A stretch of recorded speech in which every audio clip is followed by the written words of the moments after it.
So it's been a little over a year since I started reading seriously, and I really do think it's changing my life. I've never been the best person with hobbies. I've always had two hobbies, either running or sleeping, and nothing really in between. About a year ago, when quarantine started, I started taking reading more seriously, and I do see the benefits now. The first thing has been that it's created new relationships. When I find people just like me that like reading, it creates a connection right in the moment. I see this with members of my family who now I spend hours and hours talking about the books that we're reading, to co-workers at work that I create a connection that benefits me every single day, and even more simple with Barney. Barney and I have been good friends since we went to high school together, but we're really creating a new relationship which we see the benefits every single day. And the biggest example of that is this channel right here. Now, I graduated early from college, and you guys have heard me say that several times. A disadvantage of that was that trying to take all the classes that I needed for my majors, which were finance and economics, I never really had time to expand into other topics. Through books, I feel like if I'm going back to college and just walking the hallways and walking into whatever class that I want. And that's something that is really amazing because it gives me the opportunity of learning about pretty much every single topic. Real estate, self-help, psychology, fiction, and that's something people don't realize. So now, every single time I want to learn more about a topic or I want to try to understand something that I've never really understood, I just go online, search what's the best book about it, and just get it. And every single time you learn more about a topic, you feel like you have a leg up on everyone. This is not a matter of you thinking that you're better than anyone, because you're not, and I know I'm not. But it is like if you had a toolbox, and every single time you read a book, you add a tool to that toolbox. So if you're having conversations about things that you're usually not that familiar with, for example with me, with sports, I know that if someone talks about tennis, I can talk about the book that I read about tennis. If someone talks about baseball, I can talk about the book that I read about baseball. And if I'm doing my everyday life and I just want to have better relationship with people, like I do with work, I can use How to Win Friends and Influence People. It is not a matter of you not being genuine, because I am very genuine and I do say a lot of things that don't have anything to do with the books that I read. It's a matter of usefulness and you having the capability to talk about a specific topic because you took the time to sit down and read a book about it. I'm getting off a cold, by the way, so no beer this week, just a nice Gatorade.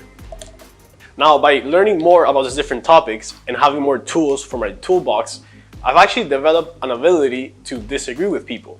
I used to read books because I had to read them for high school or for college and just think that every single thing that was written there had to be right. By reading more and more books, especially about the same topic, I've developed the ability of reading something and thinking, hey, I don't think this is right. And it took me a lot of time to learning more about different concepts to create my own point of view. And the important thing is how that applies when I disagree with someone that someone else might say. Before, I would just straight up disagree and even tell them that I disagreed. Now, because I've developed more of an interest, it's come to my perspective that I think, hey, why does this person think this way? Let me try to see things from their perspective and then think if I can disagree. And the more important thing is that I've read so many self-help books that I know that the worst thing I can do is just go and say, hey, I disagree with you. So what I do is I try to get myself in their shoes and try to see where they're coming from. And I realize I can disagree with people because through reading, I've had the opportunity of having one-on-one conversation with authors. Obviously, they're not really conversations because there's not really me asking any questions. But when you sit down and you read an autobiography, which is my favorite type of book, you feel like the author is sitting in front of you and telling you the story of his life. And I've seen that with a few of my favorite books, like Shoe Dog from Phil Knight, Open from Andrew Agassi, Made in America from Sam Walton, and many more. And that's what people have a little of a hard time understanding. I have a lot of friends that tell me that they want to get into reading, and it is hard at the beginning because you see reading as a task. But after you hang in there and you find a book that you really like, it's going to get to a point where you're going to feel like if you're watching a TV show on Netflix, you're going to be doing the things that you do in your daily life, and the only thing you're going to want is just finishing the day so you can sit down and read the book because you're interested about what happens next. And that's what we want to bring with this channel. Besides doing all the amazing reviews that Barney and I do of books and beers, I encourage you to subscribe, by the way. We want to encourage people like you to read, because if it changed our lives in the last year and a half, we know that it can change yours. Thank you guys so much for watching, and we'll see you next time.